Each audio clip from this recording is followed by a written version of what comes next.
চাপ কি, চাপ বলতে কি বোঝায় সেই ধারণাটা একটু বোঝানোর চেষ্টা করছি তোকে। কোনো আমি একটা কাগজ নিলাম,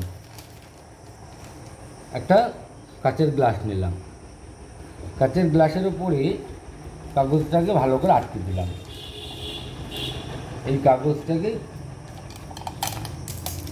টান টান করে আটকে দিলাম। আমি চাপের ধারণাটা বোঝাতে চাইছি, চাপ কাকে বলে।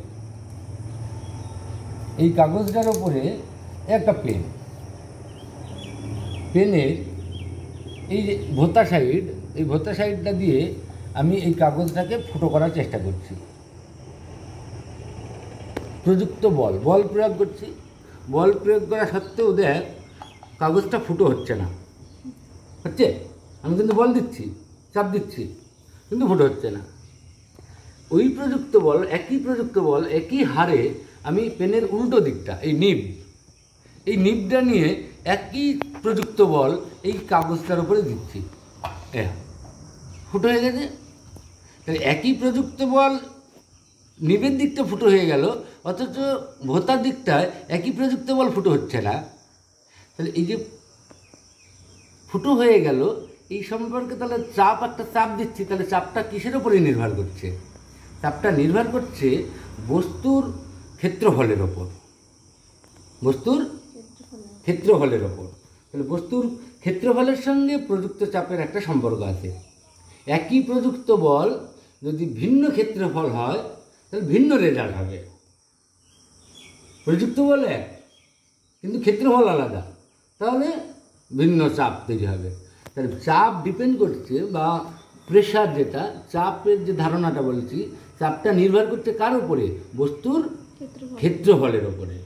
বস্তুর ক্ষেত্রফল যত কম হবে চাপ তত বেশি হবে, আর বস্তুর ক্ষেত্রফল যত বেশি হবে চাপ তত কম হবে। এর ক্ষেত্রফল বেশি, ভোঁতার দিকটা ক্ষেত্রফল বেশি, চাপ একই প্রযুক্ত বল, কিন্তু চাপ পড়ছে না, কিন্তু এর ক্ষেত্রফল কম, নিবের দিকটা ক্ষেত্রফল কম, একই প্রযুক্ত বল, চাপ হচ্ছে, চাপ তৈরি হচ্ছে, তার জন্য ফুটো হয়ে যাচ্ছে।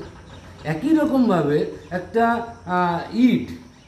ইটকে আমি বালির উপরে ফেলবো, একটা ইটকে যদি আমি এইভাবে ফেলি, ইটটাকে, এটা ইট, এই ইটটাকে যদি আমি এইভাবে ফেলি বালির উপরে, যে যতটা গর্ত হবে বালির উপরে, যতটা করতে হবে, ইটটাকে যদি আমি কোনাকুনি করে ফেলি, এই কোনা করে, এই ইটকে কোনাকুনি করে বালির উপরে যদি ফেলি, তাহলে বেশি গর্ত হবে।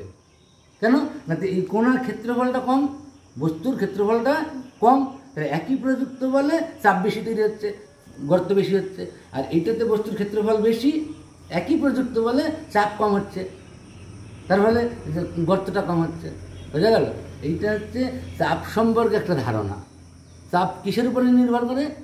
বস্তুর ক্ষেত্রফলের উপরে। ক্ষেত্রফল যত কম হবে চাপ তত বেশি হবে, ক্ষেত্রফল যত বেশি হবে চাপ তত কম হবে। তাহলে ক্ষেত্রফলের সঙ্গে চাপ ব্যস্তানুপাতিক।